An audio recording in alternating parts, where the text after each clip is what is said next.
Pemerintah mengalokasikan dana sebesar 3,3 triliun rupiah sebagai hibah untuk menyelamatkan pelaku industri pariwisata, khususnya hotel dan restoran. Program ini menyasar target di 101 kabupaten dan kota.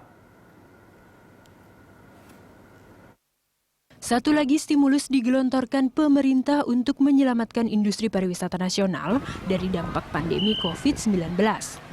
Ini diharapkan membantu pelaku industri hotel dan restoran, serta pemerintah daerah yang saat ini sedang mengalami gangguan finansial, serta berusaha memulihkan diri dari penurunan pendapatan. Dalam program yang berjangka September hingga Desember 2020 tersebut, pemerintah mengalokasikan 3,8 triliun rupiah. Ini terbagi atas 3,3 triliun untuk hibah pariwisata, 70 miliar untuk membangun kepercayaan masyarakat kepada industri pariwisata, serta 430 miliar untuk insentif maskapai melalui Kementerian Perhubungan. Program hibah pariwisata adalah program pemberian stimulus kepada pelaku industri hotel dan restoran, serta pemerintah daerah yang sektor pariwisatanya terkena dampak terbesar pandemi COVID-19. Total ada 101 kabupaten dan kota yang akan menjadi sasaran.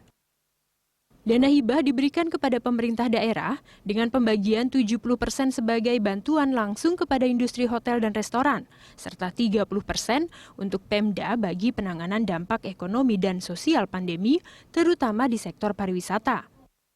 Alokasi dana hibah ditetapkan berdasarkan realisasi penerimaan pajak hotel dan restoran selama 4 bulan di tahun 2019 dengan perhitungan rata-rata per bulan PHPR dikalikan 4. Alokasi untuk DKI Jakarta sebesar 32,25% dari total PHPR 4 bulan tahun 2019. Ibu kota provinsi lainnya 50%.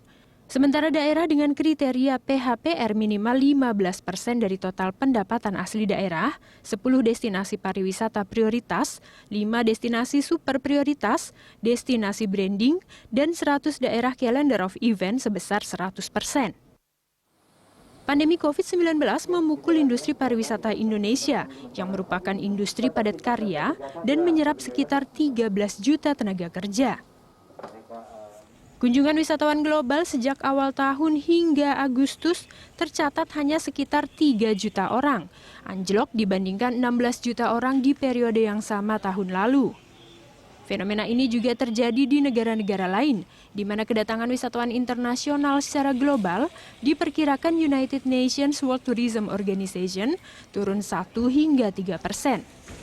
Dampak terburuk menimpa Asia dan Pasifik dengan penurunan wisman antara 9 hingga 12%. Tim Liputan, Berita 1.